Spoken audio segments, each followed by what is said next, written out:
Ero perduto per le strade di questo mondo, non sapevo dove andare, non sapevo che cosa fare. Ero perduto per le strade di questo mondo, non sapevo dove andare, non sapevo che cosa fare. Tu sei venuto, m'hai soccorso, mi hai aiutato, mi hai indicato la via che fa per me. Tu sei venuto, mi hai soccorso, mi hai aiutato, mi hai indicato la via che fa per me.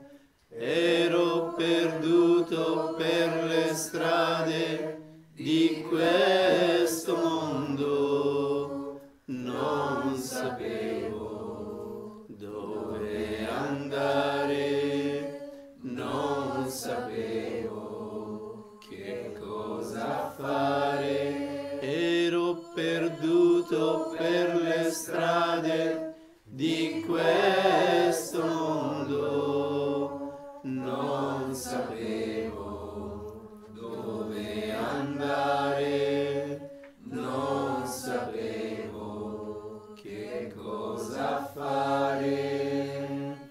La nostra via è impressa nella profondità del nostro essere, non la potremo mai abbandonare.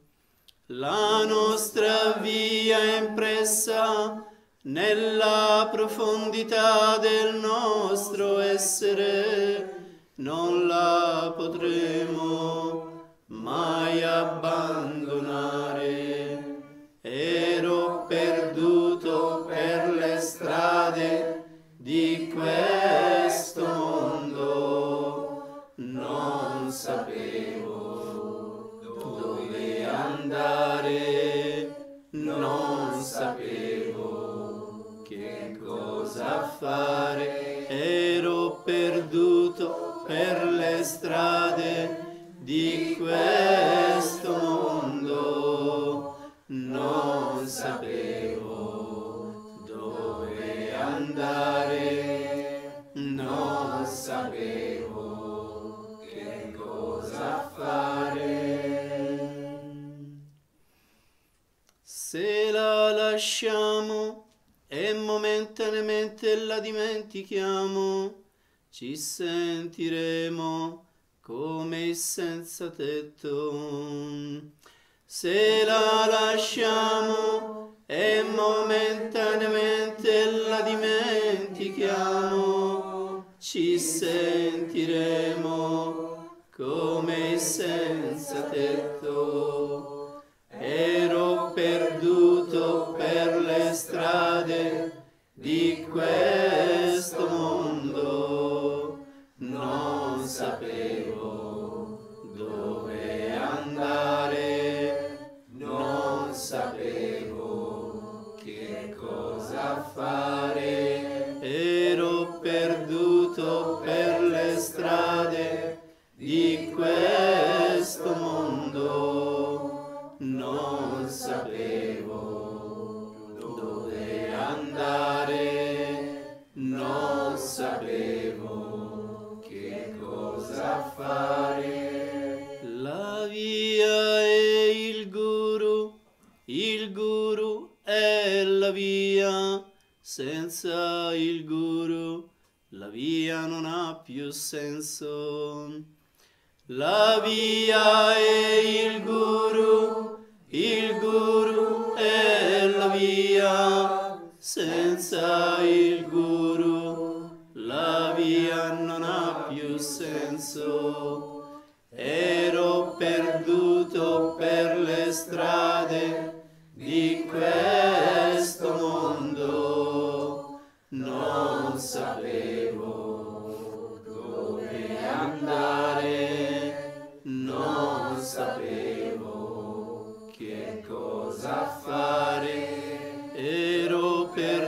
perduto per le strade di questo mondo, non sapevo dove andare, non sapevo che cosa fare. Sant Ji disse: questo è il tuo sentiero, se ti allontanerai dal sentiero soffrirai.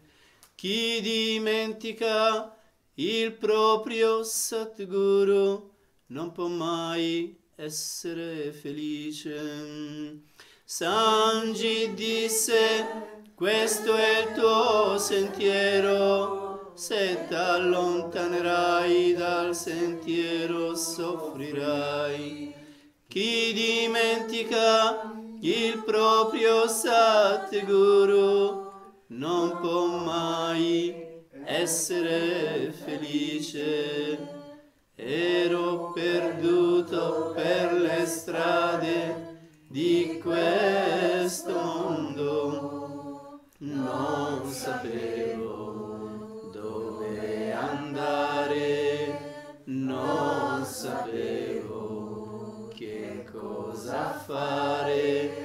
Ero perduto per le strade di questo mondo, non sapevo dove andare, non sapevo che cosa fare.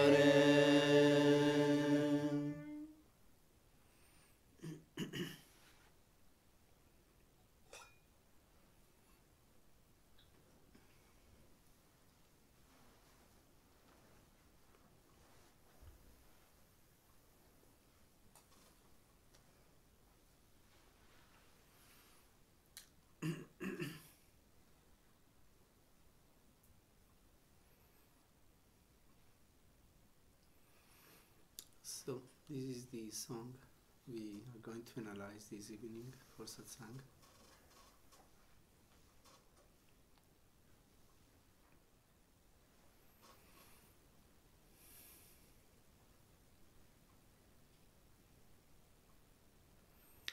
It's a song that tells of how the life of human beings usually goes, and how it may become.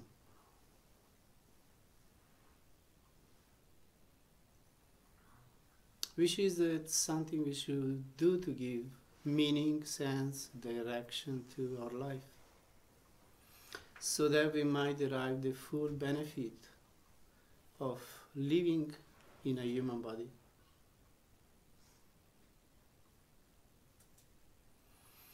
So the song begins by saying, I was lost in the ways of this world, in the paths of this world. I didn't know where to go, I didn't know what to do.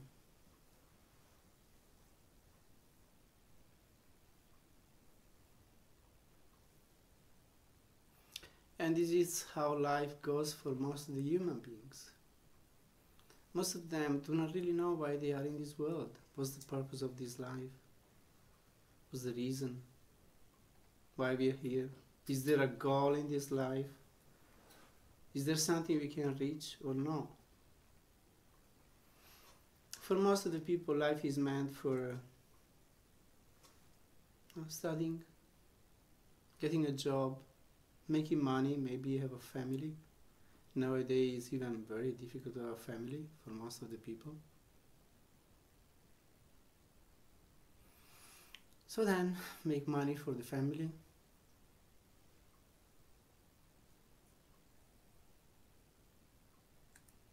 If you have some more of them, then maybe you go on vacation sometimes.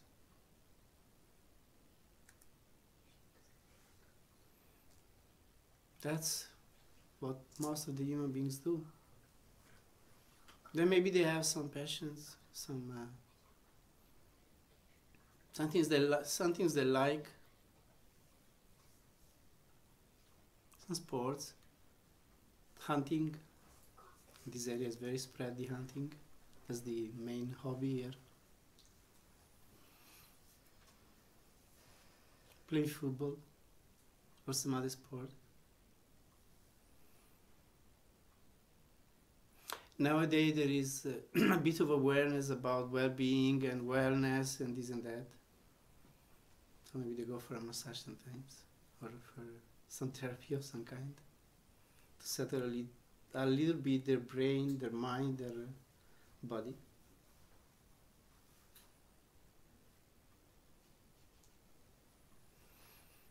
The point is, it's just this life.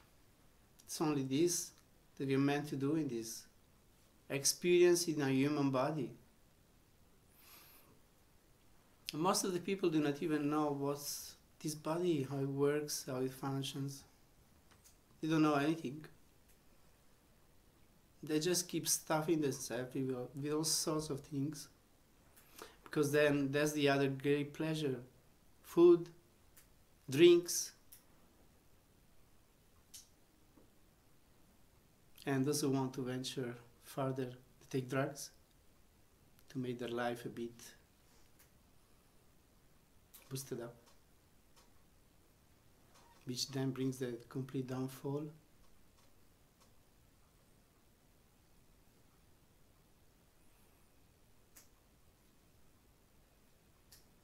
So is there another purpose in this life? Is there a purpose? Is there a reason why we are born?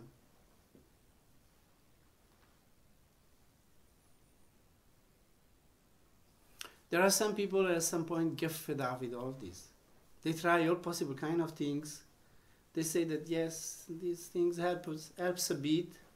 These other things, it's not really worthwhile.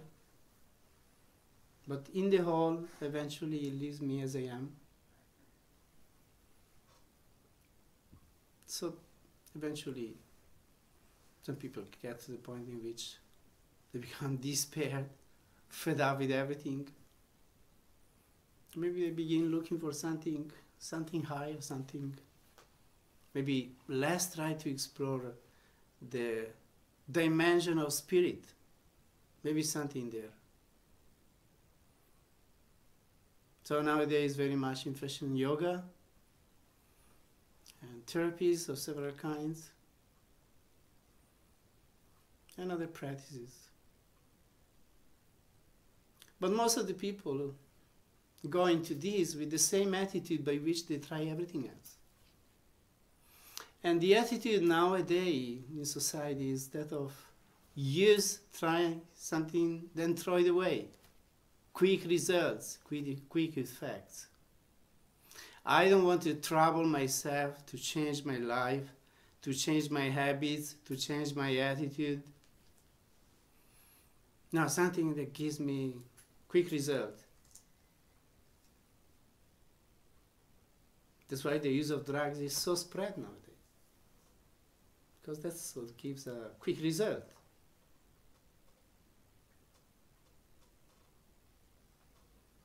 People do not want to change. They do not want to take their life in their hands and shape it.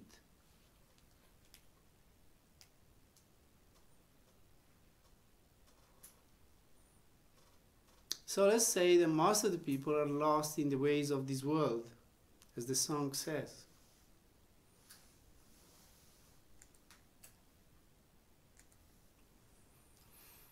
Some lucky ones that maybe meet a master, meet with a path in which something very profound happens.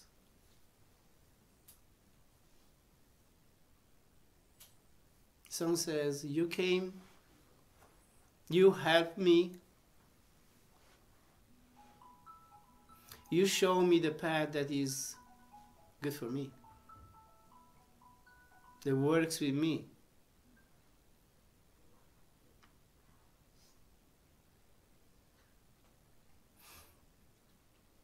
So it was like this with me also. When I was young, I tried many things in my life to give sense and meaning to my life.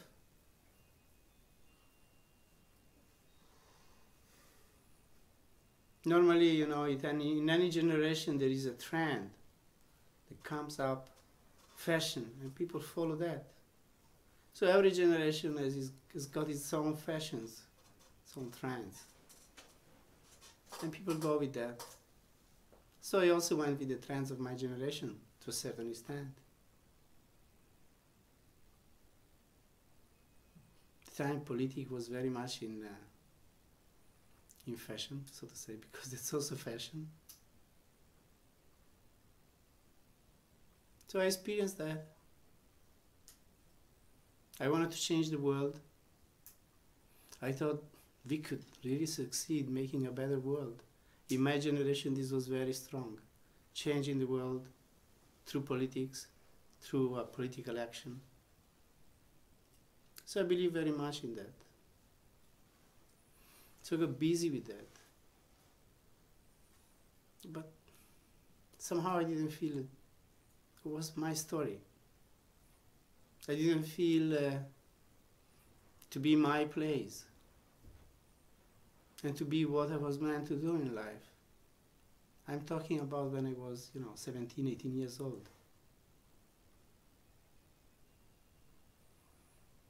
I like the idea of changing the world, changing the human beings. But politics, soon I found out to be dirty, really. Violent, dirty. Full of ego, full of arrogance. And violence, aggressivity. So since I was always kind of a peaceful person, I didn't like this attitude.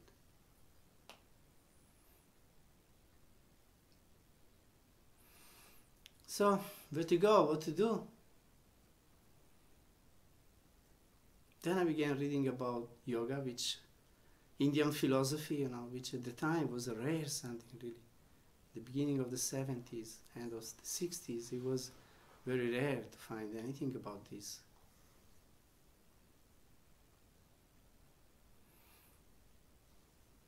That I like. I felt kind of, this is really good for me.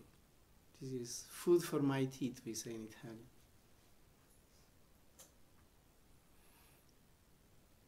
So, I became very enthusiastic about this.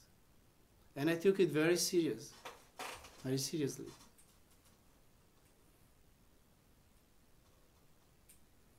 So at first I began reading about people going to India, maybe meeting a guru, doing some practice and getting some results, some effects, some experience. And that became very appealing to me, really. Oh, this is what I would like for myself also. I met my guru. Oh, wow, this would be nice to meet one's guru. That's what I began thinking. This really became very appealing to me.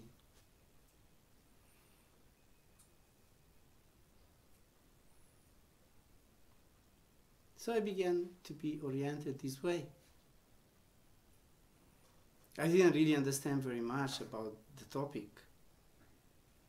but it was very appealing for me.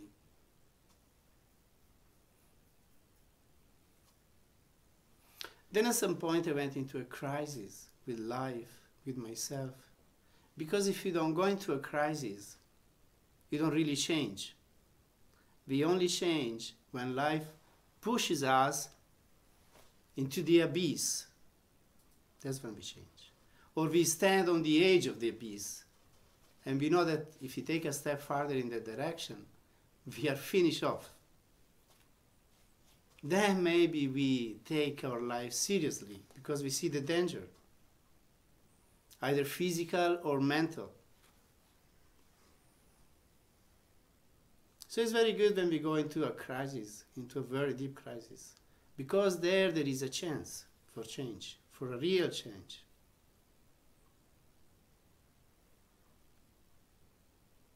Crisis is an opportunity. In Japanese, they use the same word for these two words.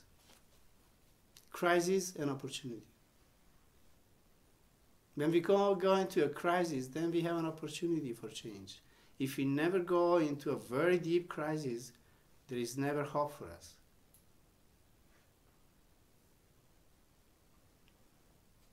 So I really faced at some point a very deep crisis. I didn't like anything of this world anymore. I didn't like my life. I didn't like myself. I didn't like the way I was living. And I saw everybody being still happy with that. But I wasn't anymore. So what to do? What should I do? You go in a crisis with what you have been doing up to that point, but you don't know what to do.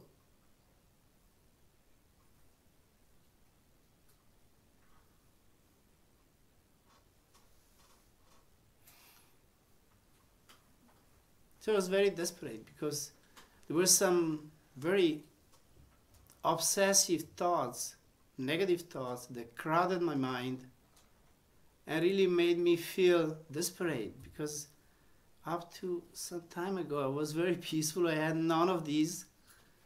Why now they're here? What's going to happen with me? What should I do?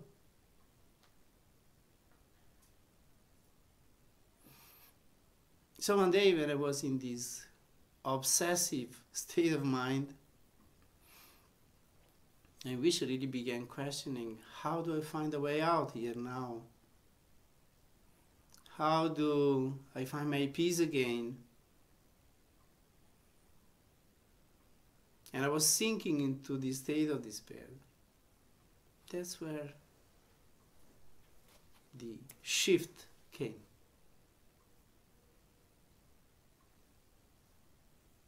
So there it was like touching a spring which projected me in the state of consciousness which I would wish for everybody in this world.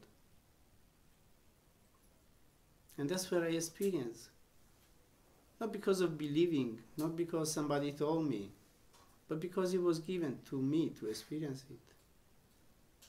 What I would call the first enlightenment in my life, in which I really understood to have been face to face with God or with the truth.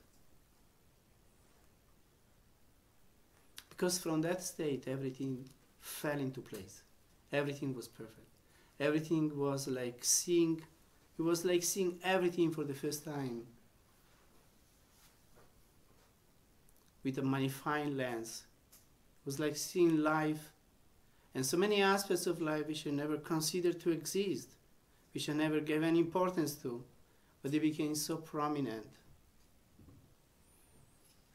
And I think which was the most prominent, it was that the purpose of life is to realize truth, to realize God, or to realize liberation. Or at least that was the purpose of my life. That became so clear. And this experience stayed with me.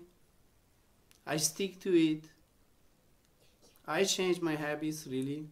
I mold my life according to this experience. And from one day to the next, I really began living completely different.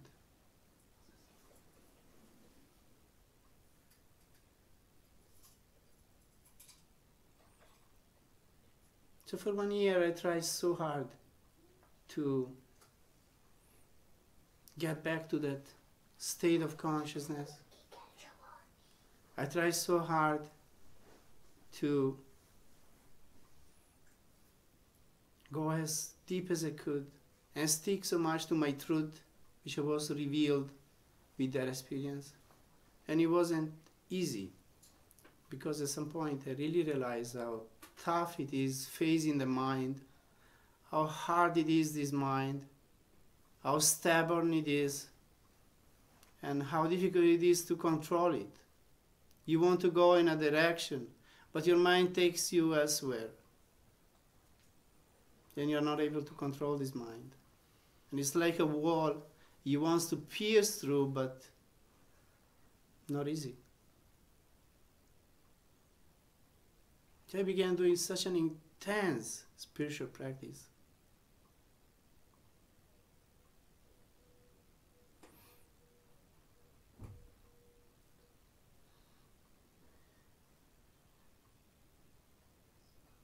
And I went on for 1 year like this. I was 19 years old. I get close to that experience sometimes, to the state of consciousness, but not quite the same. Then I decided to go to India in springtime 1973. And I was so lucky, because really, I met that Sadguru which was meant for me, that path which was meant for me. And that experience that came by this meeting, which again I would wish for everybody, which was similar to the one I had 1 year before, but it was so much more intense, so much more powerful. And moreover, there was a human pole through which all of this manifested. Because if we come in touch with truth, with God, through an experience, that's very beautiful. It's okay. At least for my mental formation. For some others can be different. But when this love, this God, this truth manifests through a human being, that's really complete. That's really very, very powerful. Because there is a human need to give a form to this divinity. We need to love this divinity. It's not enough just to experience it. So to see this divinity concretized in a human being, that's great, really. So to me it was spontaneous, this associating God with Master Kirpal. It was just natural. I came to this man, I experienced this beautiful something, this beautiful inner state, just by his grace.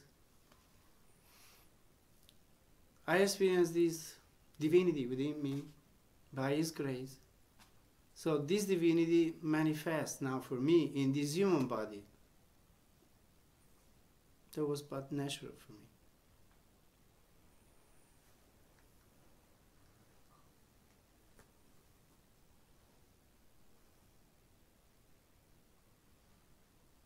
This is what we call chosen divinity. Somebody can choose his own divinity.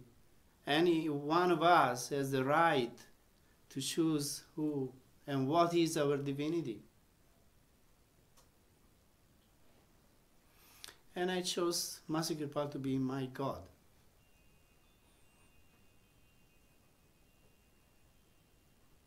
It was natural for me because God came to me through him, by meeting him.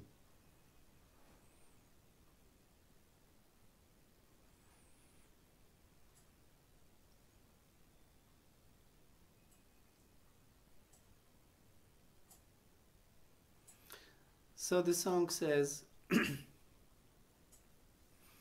our path, it is impressed in the deepness of our being. We can never forget it. Because we come into this world made in a certain way. And if you're lucky enough to meet that path which really fits with us, which we recognize as such, we easily accept, where we feel at home, where there is no struggle, or it is simple. It's like being at home. It's like being with the people you love. That's how should be the path. Feeling at home. So with Master Kirpal, I really felt at home. With his teachings, I really felt at home. I could say more than with his teachings, which I didn't really know when I met him. I really read very little of his teachings. I didn't know anything. But I felt very much at home with the atmosphere which was around him, with the personality of the master, and with the powerful divinity that he emanated, that he radiated. That's what I felt very much at home with. Coming to know the details of the teachings, this came later on, by reading all his books by and by.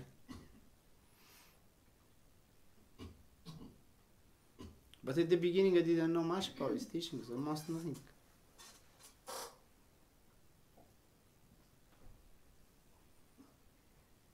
So that's beautiful, because normally they say you converted to a religion, to a philosophy, to a belief system of some kind. But it wasn't like this for me. I didn't convert to anything. I didn't become Sikh, or I didn't become Hindu or Buddhist. Practically before meeting Master Kirpal, I was an atheist. That's where I came from. Disbelief completely in any God. Because the God which I was taught to be God in the religion in which I was born, I didn't like it. I thought, if this is God, then this God has nothing to do with me, and I have nothing to do with this God.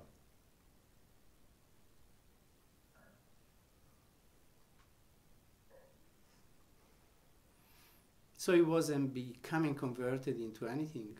It was just experiencing something very powerful that really shook the roots of my existence. I was so shaken by this experience. So powerfully shaken. My emotions were completely shattered. I couldn't talk about Master to anybody without bursting into tears. Because to me, this Master meant an incredible wave of love.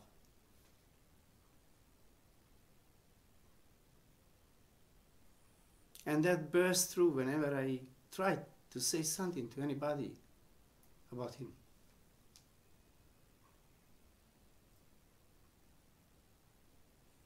And people thought I was feeling bad. What's wrong with you? Nothing wrong with me. Maybe wrong with you, my dear. I don't know what is this.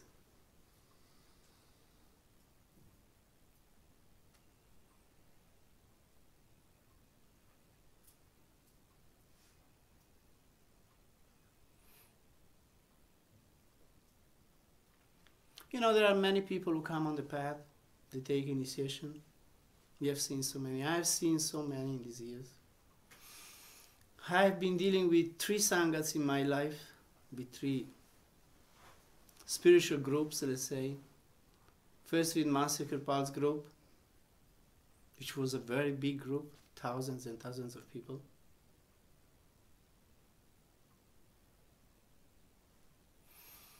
Then I had to deal with Sanji's group, Sanji's Sangat, which was also not very big as much as Kirpal, not as big, but also quite big.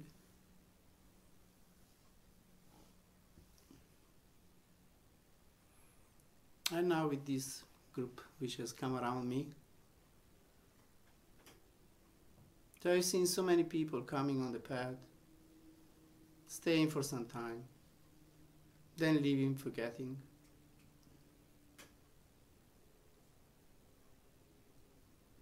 Most of these people, funny enough, when they leave the path, what they do, they get upset at the path and the master. Very rarely there is somebody who leaves the path and says, look, I'm not able to follow it. I'm not able to stick to the teachings. It's too much for me. Rare that somebody reacts like this. Most of the people, they just blame the master and the path. It's a very spread phenomenon, this. That when people, in any path they take, they leave the path, they will begin blaming the master, the teachings, the method. They're not able to just say, okay, I'm not fit anymore for it, I'm not capable to follow it, and that's all.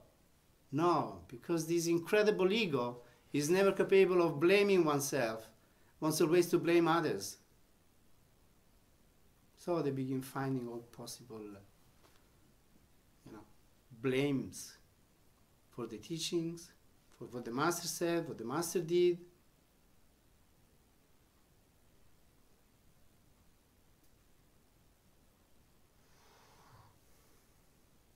And this is what I keep seeing all the time. There is so much talking about gurus that abuse people, take advantage of people. There is very little talking about people taking advantage of gurus, taking their time, taking their energy, taking advantage of them in all possible ways and do nothing for them. But this is very much the way it is. In my case, I've given so much love, so much time, so much attention to so many people, and then it's just blame because of some crooked thing which they have in their head.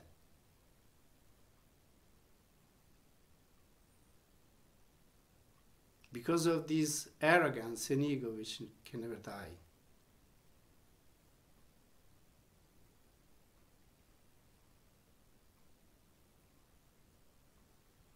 So I begin talking the way around. Not so much gurus taking advantage of people, but people taking advantage of gurus in all possible ways.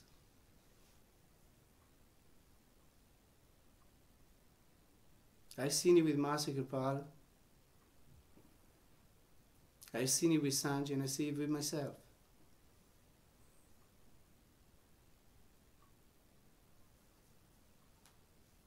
So when people leave the path, how do they feel? As the song says, like homeless.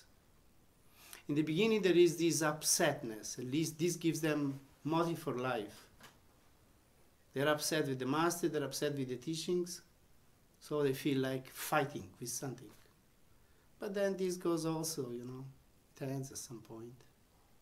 And what stays is their miserable life, which has no direction anymore. Just like being homeless.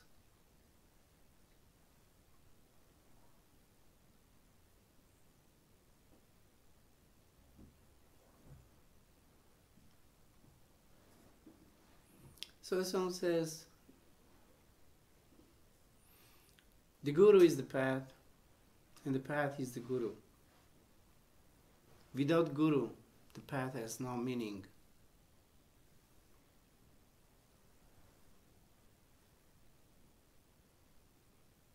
Sanjay used to say, a master can transmit his light to as many people as he wants. But as many people as you want, they can't make a master.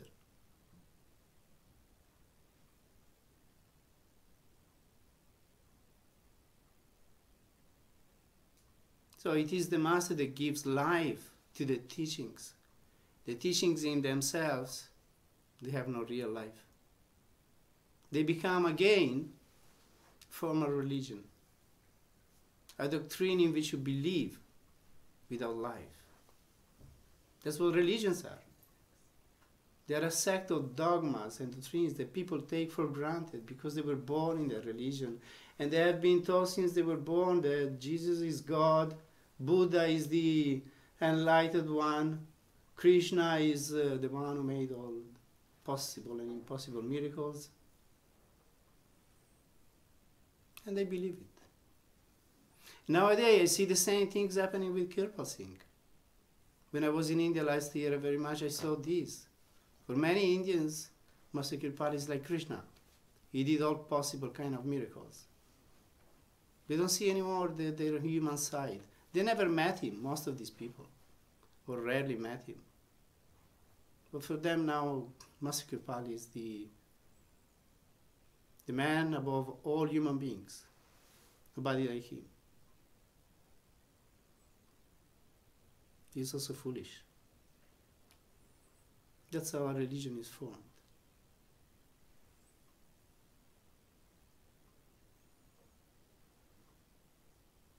Sanjay used to say the teachings become alive, stay alive as far as the master is there. Once the master leaves, the teachings lose their purpose. Of no use anymore. It becomes again a set of beliefs.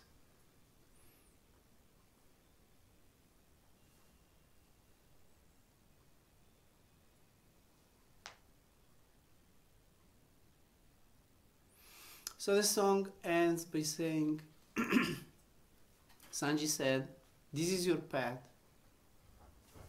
And if you go away from the path, you will suffer. Because those who forgot their Sadguru, they've never been happy.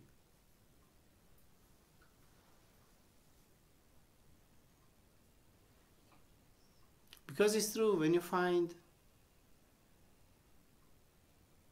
something great, a human being who is so special, who is so much above the common, ordinary human beings, and gives you so much love and so much grace, so many blessings, by spending time in his company, so much clarity, such good teachings, and helps you get rid of your bad habits, as we said yesterday. And then at some point, because you are not able to change, you're not able to admit that the problem is with you, with nobody else, then you give up the master, you give up the path.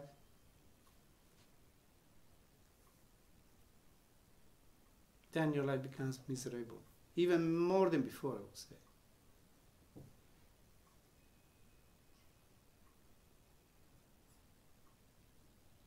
Because even in the Gospels you find, don't let the light which has been lit within you become darkness, because then very dark it will be.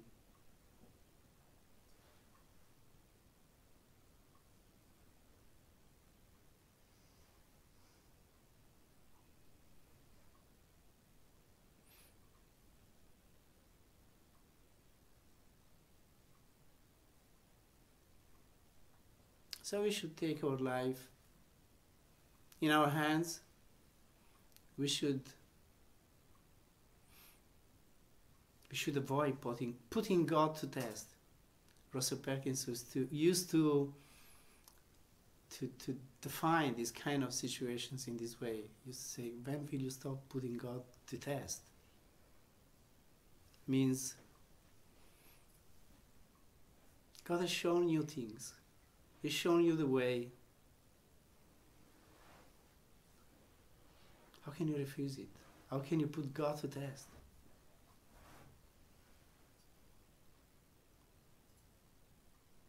So we should keep this awareness.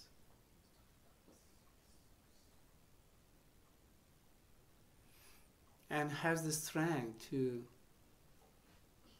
face ourselves, our problems. Be humble. Don't see the fault in others, see it in yourself. Stick to the path. Stick to the direction that God has given to your life. Don't modify it because of your weakness.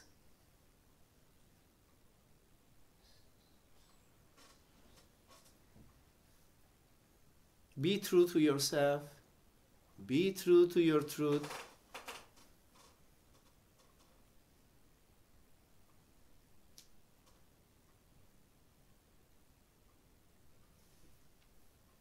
And honor that experience that God has given to you.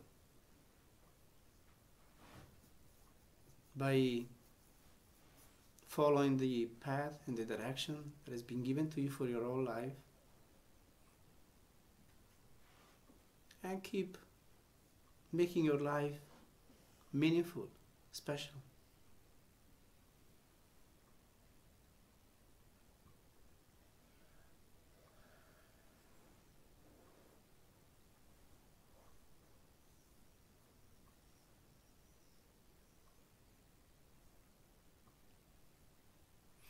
So we thank this song for the teaching that it contains and for inspiring this satsang. And we take it to our heart. We try to recognize our truth. We try to be aware of ourselves and be aware of the dynamics of our mind and of our ego, and don't let them take over you. You direct your life, don't let your ego direct your life.